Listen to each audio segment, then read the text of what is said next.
You are muted, Curtis. Tell me that we go live, y'all. For free. Welcome back to the Boundary Corner podcast, along with my partners Brian Ziegler, Shelton Moss, and What a start! What a start! Man, we nailing this one. I practiced 2 months on the pronunciations today, guys, and it screwed me all up. This episode, as always, is brought to you by Dr. Jeremy Counts down at the Counts Family Pharmacy, your friendly neighborhood pharmacy, 301 South Main Street in Blacksburg. I was about to say Shelton Talley and Jonathan Moss. I would have screwed up everything at the beginning of this episode. That's a good name. Hey, I like man. that. Jonathan Moss kind of hits. That sounds like a wide receiver if I ever heard There you one. go. Sheldon Moss. There you go. Sheldon Moss does sound like a wide receiver. Sheldon Talley sounds like a lineman. How's everybody doing tonight? Long time, fellas. I think we're doing all right. I mean, we're hanging in there. We Sheldon's rocking and back. rolling, man. Everybody should be good, man. You about to start seeing some football. We got football on TV next week. We No, do. tomorrow. Tomorrow. We got Oh, it football is tomorrow. Hall of Fame Yeah. game is tomorrow. I forgot about the Yeah, long football game. tomorrow. Football on. Tally in the process of buying a house. Sheldon about to get started with some volleyball in a few weeks here. A lot of fun shit. Kids about to get back to school. Thank the But- Lord. Hey, and we're about starting right now until sometime in December. You're gonna see us every week. Every week we're going to be here. And it's pretty awesome tonight. We do have a very special guest. We're going to go ahead and bring him in. Defensive lineman for your Virginia Tech Hokies. Let's see if I got this right. James Djonkam. Bring him in. The Ginger Freak. In the flesh, baby. What's In the up? flesh. Everybody There doing he today? is. Let's There go. he is. That Yeah, man. you definitely pronounced it right, though. James Djonkam. Sometimes even I mess it up. I'm saying Djonkam, which, hey, whichever way you want to say it, as long as you say it. You know what I mean?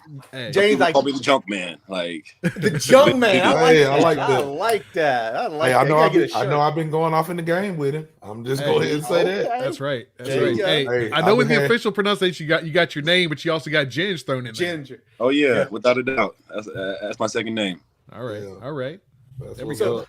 How you doing this evening, man? You sitting there? It looked like you were grubbing on some sushi. Was that sushi? I Oh, saw? no, we actually, see, this is why I love Virginia Tech. They got us with some nice boneless chicken wings right here. There we Oh. go. You know what I mean? They give us Oh. a 24-pack. Like, Woohoo! it's Hey. wonderful. Like, you don't get fed like this at P4 schools. Yeah. Like, and I don't know. But, yeah. Man, hey, so we're on the like eve of camp right now. Like everything's about to get going. All right. Are you going to even be able to sleep after this? I won't. But just knowing that tomorrow we start camp and we're 30 days away from the first game, I cannot wait. I really can.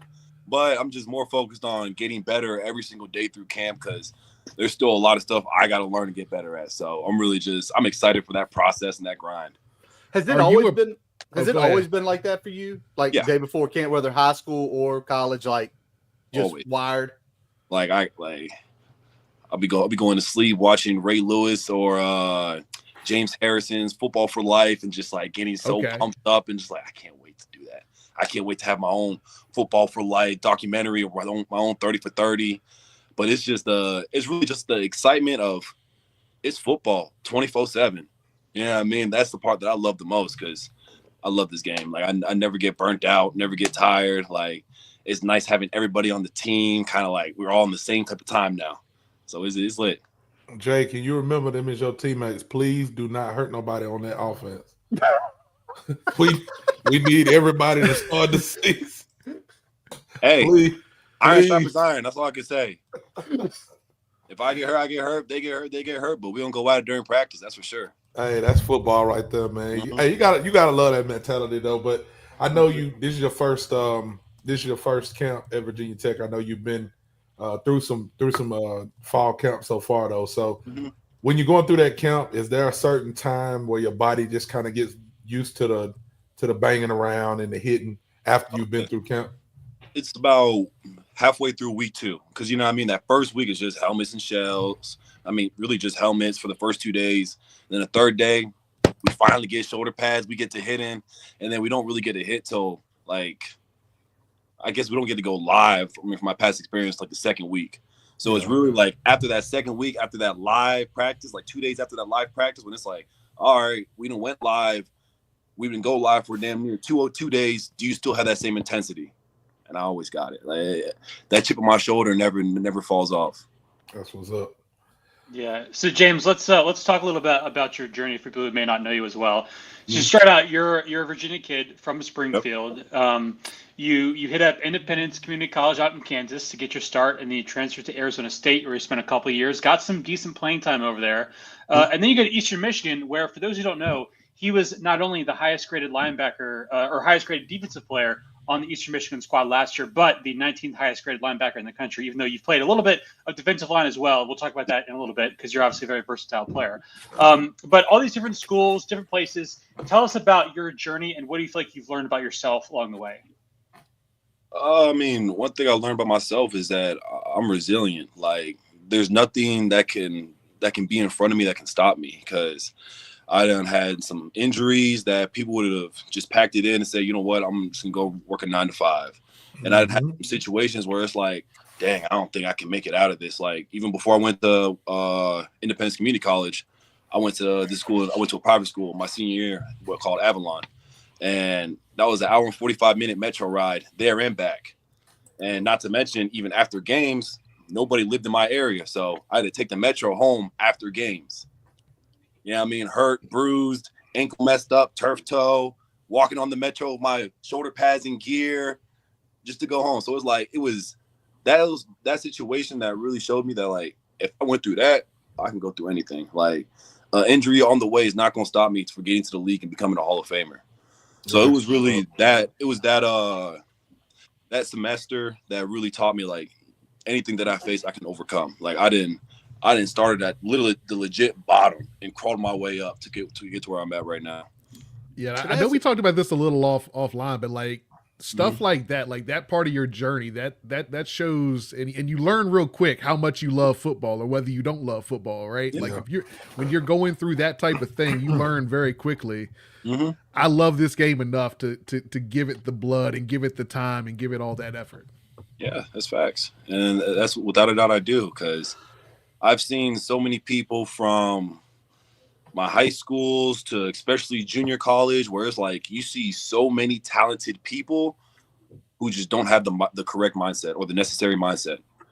You know what I mean? And it's just like it's that mindset of, oh, I'm already good enough, when you're really not him yet. You know what I mean? And that's something I've never had. Like, I've always felt like when I went to JUCO, I noticed that because it was during 2020 COVID and all that, we were having Zoom meetings. And I'm looking in the Zoom meeting, I see one kid who's committed to Auburn, and then another kid who's a Kentucky bounce back. And I'm fighting for a spot to try to get between either that Mike or that Will spot to try to get in. Okay. So it's like, even before I went to junior college, I was already like, I got to become a different animal. You know what I mean? For me to even see the field, or me to even be a 2. Like, these people are Power 5 level players that I have to become to even compete with them and beat them out of a spot. So it was like, even before I went JUCO, I was in my backyard, grinding, lifting weights, going to the field behind my house and running my ass off. Like, it's so much dedication that I put into this game that I can't wait for it to all to come fruition this season. Man, that's unbelievable, because you talk about your journey, you talk about injuries, and you talk about going JUCO. You talk about you went to Arizona State, and correct me if I'm wrong, that's when Herm was coach. You got recruited by his staff. Yep. Back in 2022. Yeah, I got recruited by Marvin Lewis, and I was originally, they recruited me for a linebacker. Linebacker. Yep, and then like midway through the season, after unfortunately Herm got fired, Coach Aguano was like, I mean, we had a conversation. I didn't know if I was going to redshirt or not, and we decided it's best that we have some injuries at defensive end or edge. And he was like, look, we could really use you at that spot. You'll get a lot more playing time. And I was like, look, you know what? If it's best for the team, let's do it. So I got about 7 or 8 games at defensive end my first year at Arizona State. And there's the play. We're going to show a picture in a little while. There's a play you made against Cal. I wish Brian could have snipped it. It was in your Eastern Michigan commitment, I guess the signing day for Eastern Michigan, where you laid somebody else. But I can't take that away from Tally. I guess the other thing I want to ask before I jump to my next question is, oh no, did we lose you? Ah, shit. We were rolling. You there, man? He'll James? pop back on in a minute. Hopefully. Hey, There you what go. happened? He's back. And he's back. And he's off. And he's back. Can you Yeah. hear us? Yeah, let me turn my phone on. Do not disturb. All right, my fault, guys. You blowing up. You blowing up. Hey, you know what? Somebody said, we see you on TV right now. I'm saying that. It's even the podcast. Like, hey, shout me out. Anybody you want to shout out, anything you need to shout out, we'll give you a piece here as we wrap it up. But here's my thing: you have so you had your JUCO coaching staff, you had the Herm coaching staff, the Dillingham coaching staff. Yeah. When you have been through a bunch of coaches, and obviously we've got ours now, but I want to talk about our guys in just a second. But who of those guys made like an impression on you? Like Marvin Lewis coached in the NFL for years. Herm coached. Like Marvin Lewis was Cincinnati for like a decade. Yeah. Like any of those did they instill or do something new as part of that journey that really has stuck with you? The one thing that Marvin Lewis did, he gave me confidence that I did not have. And it's not, I'm a cocky guy when I'm on the field because my preparation, that gives me confidence. But my first. They hit him up again. Hit him up again. We are live, people. That's what happened when you are live. Sometimes. That is the fun part of being Yeah, live. I don't know why they keep calling me, man. I mean, I put my phone on do not disturb. But what he said, it was, I think like a couple weeks after fall camp, he was like, "Look, man, I'm proud of you. Like, you're everything that we thought you was gonna be." And the one thing I will say is that, son, once you learn how to use your hands and really defeat these blocks and all that, there's no doubt in my mind that you could be a draft pick one day. And like, he probably didn't understand how impactful that was, like, for me to hear that. But as soon as you hear, I'm like, Marvin freaking Lewis just said I could be a draft pick one day if I just learn how to use my hands. Yep. So from that moment on, I'm watching, Dennis Walker, pass rush videos, all that, just trying to get right. And it helped me because now I have, like, I was at linebacker and I was still able to play the edge because I still had that mentality of like having that good hands and all that, good footwork. So it was really like Marvin Lewis gave me that confidence to know that, look, you worked hard. I see your hard work, but you still got to improve your game to be a draft pick. I love hearing that, man. Let's talk about your current coach. Let's talk about the current defensive coordinator, Coach Siefkes. Mm-hmm. We're all kind of getting to know him. He got hired about the same time you came in. We've obviously done the backgrounds. Everybody knows time at Wofford, time in the NFL. But when y'all are in practice or maybe in a meeting room or, doing something on the grease board, is there a telltale sign, like whether it's you or the whole unit or somebody else, where you just had a really good rep or you just impressed him? Does he do anything? Because obviously your guys are young men. Like you said, that confidence. Is there anything he says or does that I did it right, Coach? Like what Coach Keith just reminds me of is kind of like a Bill Belichick type of coach. He's not going to show too much emotion, but when you do some good shit, hey, Ginge, he gonna dap you up, just like keep it low key, but it's still like, oh shit, I got a sack on Kyron Jones, coach coming over, he dap me. I'm like, all right, I did some good shit. Okay, bet. But like one thing about Coach Keith is that he's a leader of men. Like in our locker room, like what I said earlier about iron sharpens iron, I literally just got that from him. Like the meeting we was just in, he said, look, we want to keep everybody on this team safe. But at the end of the day, we're not going to do no brother-in-law shit. When it's in between the lines, we're going to attack. Yeah. Oh, shit. Let's get it. That's a sound bite right there, ladies. That is the sound bite right there. We got to clip that and put it on all the socials for the rest of the week right there. So I love Steve. It's like even when he was coming in with the Arizona defense, like a couple guys were a little bit worried. I was a little bit worried too because I'm like, okay, I've played linebacker, I've played defensive end. You know what I mean? Where do I fit in this scheme? You want me at linebacker? I can play inside. You want me at edge? I can play edge. You want me at D-line? I can play D-line. Like, so we had that conversation, and it was like, really, we're going to use you where we feel like you could be most productive. Right. And I started like in spring ball. I'm not sure if you guys know, but I started at outside linebacker. And then they were like, look, you're a big guy. We need some depth at edge or at end. So then they moved me to end. And from there, I just took off. Like, from there, it's like, it was less thinking than outside linebacker and especially inside linebacker. And it was just like, it's really just drop your nuts and don't let the guy in front of you beat you. Right. Yeah, So- I mean, like whoop his ass every play. Hey, so James, I mean, I don't know no other way you can say it than the way you said it. But the question I was going to ask that you kind of answered was you've shown a lot of versatility just in your play from what we've seen, watching film and stuff. But what skill in your tool set makes you like so versatile?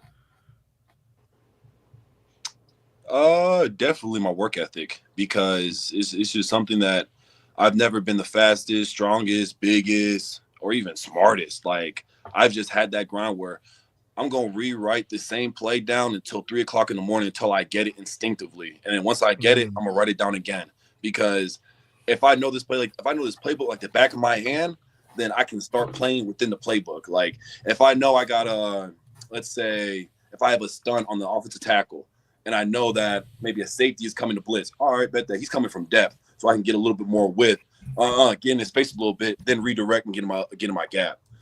So it's just knowing like who's blitzing, what's happening within the play, not just I'm in this gap, I gotta go to this gap. You know what I mean? It's knowing the defense as a whole, and that's where I dominate, because like I played linebacker, I know all the coverages that's going on behind me. Like I know in cover 2 that shit, I might have some help from the safety if he's covered in the flat. So boom, if I really want to, and I know that it's not 2x2 and it's 3x1, and the receiver is probably not going to run like a quick go route, I might have that safety or that corner for help. So I could probably take an inside move, let the quarterback, like little stuff like that I feel like my knowledge can help me make more plays or take smarter risks. That's what I'd say. Right. Yeah, it's that whole. You've been at 2 different levels, right? Like you haven't been at the back end, but you've been in the linebacker room. You've been in the defensive end or defensive line room in general. Don't say that. Don't say that now. Oh, Hey, in okay. spring, ask Coach Martin. In spring, what was it? Yeah, beginning of spring in 2022, I was with the DBs. Because I was like, I need to learn how to cover. I need my DB pedigree. There So we it's like go. the first 2 weeks, I was with the DBs, working on my back pedal, all that. Well, I had to know because, like, so everything I'm reading, like, early on in your career, like, you were heavy at special teams. I was like, ain't no way that he played that much special teams and hadn't seen some degree of that coverage element and aspect of it as well. Because, I mean, usually anybody that's got that special teams pedigree that's actually getting called out for their special teams work has that versatility and that ability to kind of play in coverage and kind of understand those concepts. Like I was able to, but obviously, like, it's probably was my specialty. Like special teams, I loved it because it's somewhere I knew I could dominate. Like kickoff is probably my favorite play of the game. I'm talking to Coach Moore right now. I'm begging him. I'm like, look, let me be the L5. I know I gained a little bit of weight. You know what I mean? I ain't running 21 miles per hour right now, but hey, I'll still get down there. It's like that's my favorite play. Like they gotta block you. Like they can't cut you. Like it gotta be a head on block. And if you want to double team me, bet I'll run through both of them. Like I know I'm gonna get some contact, and I might get to take somebody's head off. So there you go. And that's just like that's the biggest tone setter. Like even if the ball goes out of bounds, you knock them. I mean, you knock somebody on their ass. Like that shows the other team. Oh, they came to play. Yeah. It's like that one play. What was it? UNC versus Appalachian. I think like I forgot what the school was called, but Appalachian. App State. Yeah, App State. Yeah. They did like a little onside kick to them, and then I just remember the UNC just charged them on the kickoff return. I'm like, I've never seen that for a kickoff return team, but that was hard because that set the tone. Yeah. But yeah, it was just like for me, playing special teams, hands down, created my identity of I'm selfless. Like I'll do anything for the team. Like literally, what my shirt says is team over me. You know what I mean? Whatever I can do to contribute to the team, I'm gonna get it done. Well, man, you're 6'4". You got a pretty long wingspan. I think they can sneak up in there and you can get up for one this year. Take away some points off the board. I mean, that's 6'3", but yeah, I mean, I ain't gonna take it away. You know what I mean? What's your wingspan? 8'79"? I wish I knew. Like they test you and stuff for that, but it ain't something I really. You pay attention. I like that. I like that. Don't pay attention to that, right? Like, who cares? If I don't go out there and dominate and kick somebody's ass in front of me, I can none be 6'5", none of that extra bullshit. No, it don't. I love it, man. That's why it's even like the combine. I'm like, look, just run the tape. Like, you know what I mean? They don't like it don't matter if I can run like a 4.3. You know what I mean? Who knows? But or it don't matter if I can jump 11 yards. It matters about, okay, are you willing to run through a motherfucker face? I mean, somebody's face. Like, you were okay. I just want to say this right quick, Curtis. I just want to say this. Chat, James is the kind of person that will make people quit football. You can learn real quick. If you want to play football when you play against somebody like that. I done seen it. Like people like that, you talking about going on kickoff and running through two people. Do you understand how crazy you got to be to want to be on kickoff and run through somebody? That is like a car crash. That's a car crash, man. Oh yeah, I didn't know. I done been in them wedges, man. I done been talking about playing tight end, being in a wedge, and you got to look at somebody running at you 21 miles an hour, 19 miles an hour, and you got to take that on. No, I'm good. Yeah, we actually let me go play the game. We called ourselves the Crash Out Crew. Yeah, we was all on kickoff. I'm talking about you got 5-6 guys screaming as they're running down the field looking for some blood. Like we don't care. We want to see who's the biggest crash out of the 6 of us. That's why. I love keeping my dogs. Man, that's football though, man. It's so refreshing to just see. I know I'm not calling you a kid, just a young man like yourself. It's got a bright future. It's so refreshing to see, like, you love the game. You know what I'm saying? And you keep that with you, bro. Like the sky's the limit. You can go wherever you want to go. You know what I'm saying? Playing, after playing, coaching, just doing whatever you want to do, because you can tell just talking to you for this 23 minutes that we've been talking to you that you love the game of football. And that's why you're so skilled at it. So keep going. Keep going. What we got next? Sheldon, you got one for him? Yeah, let's talk a little bit more about Coach Sekas. Obviously, we're on the outside, so we don't really know, his personality as well, because he seems very, serious, and I know he's very analytical and process oriented. But does Coach Sekas ever, say something that makes you laugh or joke around, or are there any other defensive coaches that kind of keep it lighthearted in the room? Cheetah, he keeps it lighthearted without a doubt. He be making some funny jokes. But like Coach Keevan is like, he'll like during spring ball, he'll go around. If we have like 5 minutes to shoot the shit, he'll be like, all right, anybody got a joke? I'll raise my hand because I'm the only one with a joke. You know what I mean? I'll be like, he's like, I need y'all to entertain me. Tell me a joke. Tell me a joke right now. I need a funny. You want a joke right now? I got one, but it's like, it's okay. Can I say it on the podcast? Yeah. This is R-rated, man. This is our we're an adult podcast. Everybody knows that. So then, boom, there's this MLB player that just won the lottery, right? Great guy, you know what I mean? Amazing dude, Christian, all that, man of God. So then, boom, he goes up to the umpire. He's like, yeah, man, like I just won the lottery, but I make all this money from the MLB. I decided it'd be best for me to give it away. So he's like, oh, man. The umpire's like, oh, that's great of you, man. Like, I'm really proud of you. That's something great. And he's like, yeah, so the other night I decided to give it all away to charity. And he's like, really? To charity? Oh, wow. What charity? He's like, yeah, but charity wasn't there, so I asked Star and I give it all to her. Yeah, so like I said it in the room and it just went over half the people's head except like nice and like some coaches in the back that really get it. Because don't get me wrong, like we still a young team, you know what I mean? Yeah, I was gonna say you got some people that just came out of high school in that room, which they didn't know. What are you talking about? Like Crystal, Star, who are they? But yeah, it's one of the little jokes I be having. That's a good one, man. I'm glad we got to hear the joke. It's always funny to me, like seeing like how different personalities interact in the locker room, and I feel like everything I'm hearing is like, I feel like we got a good kind of blend of different guys in that in that locker room, and now on the coaching staff as well. Like you got JC Price. Let's talk about JC a little bit, because I know you've had some time with him. When I say that name, what's that mean to you? It's time to work. Man, it's business.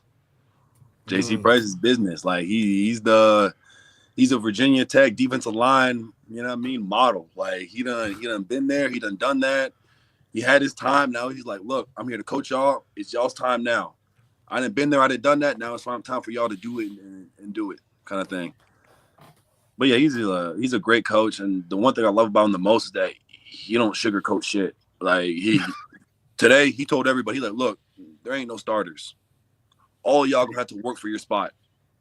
So like right now, I don't know if I'm a starter, but every single day during camp, I'm gonna work my ass off to become one and to solidify that spot. Because we got in some great transfers. Like every defensive lineman that we brought in can start and probably and definitely will start. Like you got Manny, you got Cody, Elijah. Like we got so many new transfers that, like, to me, I'm just like, hey, coach, you did your thing. Like you a coach that goes in the portal, you get the best out of the best. And he went double gingers on the edges. Oh yeah, me and Ben. You and Ben. DG gang, like, oh, I can't wait for that. We already sack celebrations.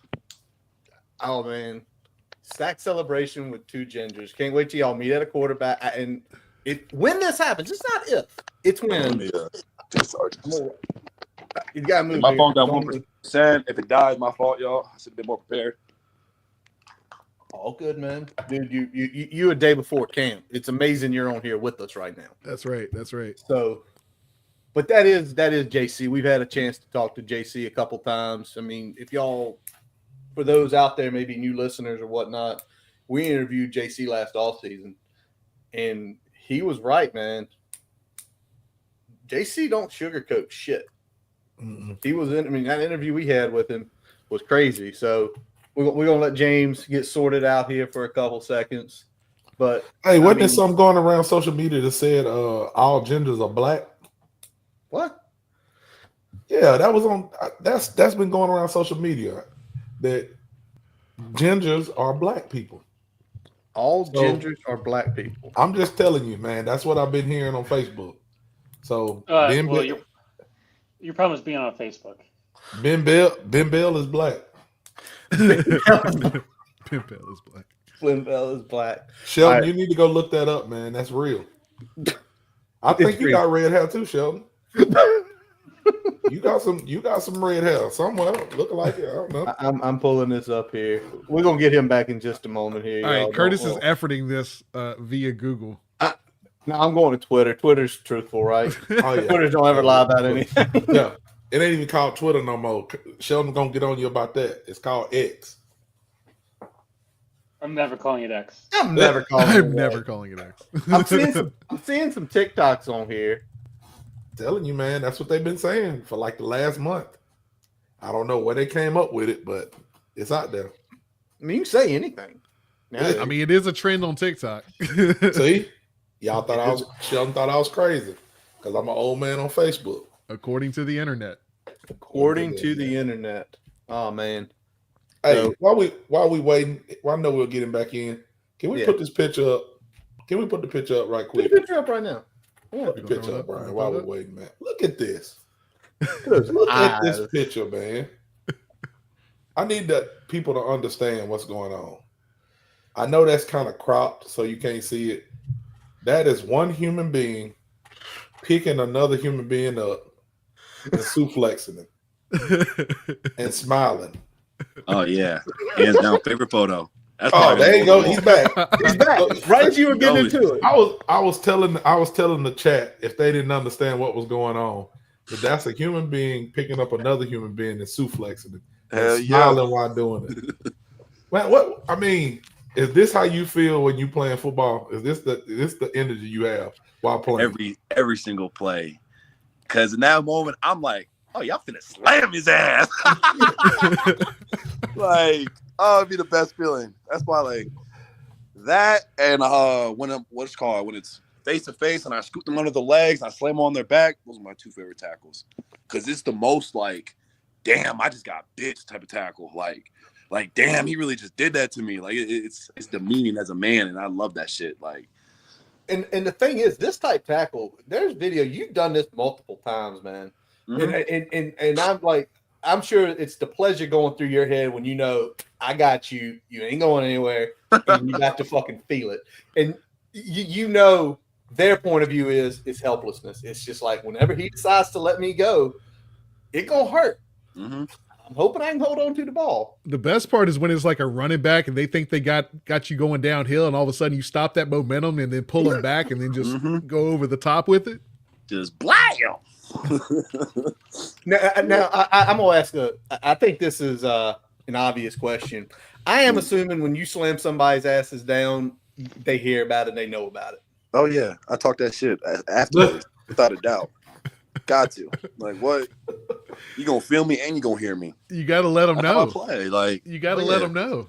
Because like, if you're a linebacker, like your team around you feed off your energy. It's like being a quarterback. You know what I mean? Like, what you do affects the team around you. So if you have a great ass hit, oh shit, everyone's gonna be like, oh yeah, bet that they soft as fuck. Let's get it. Like, it's just that's who I was. I was the tone setter on my team. I was the man. They ain't shit, bro. Let's go. You got to break their will a little bit. You got to let them know that it's not going to happen. You got to break their will and let them know that it's not their day to day. It's not going to be their day to day. Now I know it's probably nobody else in the world like you, Jay, but being on a football team, and you've been here for a little bit now, have you found somebody kind of in that Bash Brother role that you kind of feed off of on your defense yet? Oh yeah. Hell yeah, Burgos. What? Easy. Keyshawn Burgos, number 2.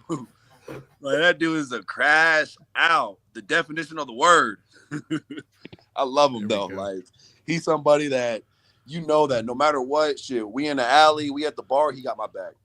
We on the field on kickoff. Oh yeah, I already know. I ain't worried, bro. He gonna make that play if I don't. That's what's up. That's what you gotta have, man. That's what's the difference in having a 2-win. Oh yeah, team that to an and 8-win Caleb team. Woodson. Caleb Woodson's number 20. Yeah.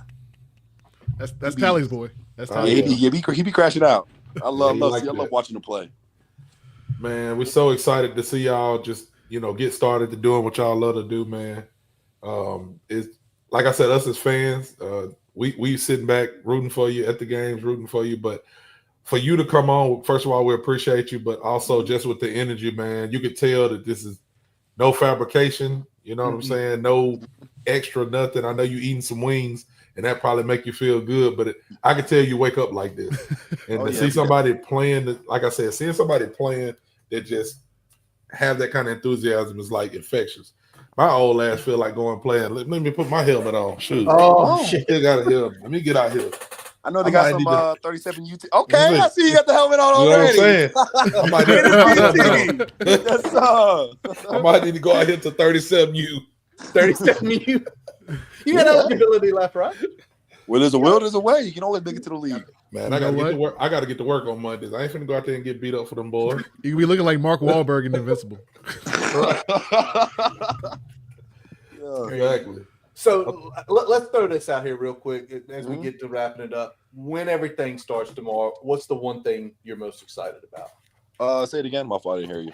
When you guys get to starting tomorrow, whatever it is, coaches, scheme, being with your boys out there, hitting somebody. Oh yeah, what's that one thing you get the most excited about for tomorrow? Oh, I mean, inside run, hands down. Like, we got inside run the third day. What?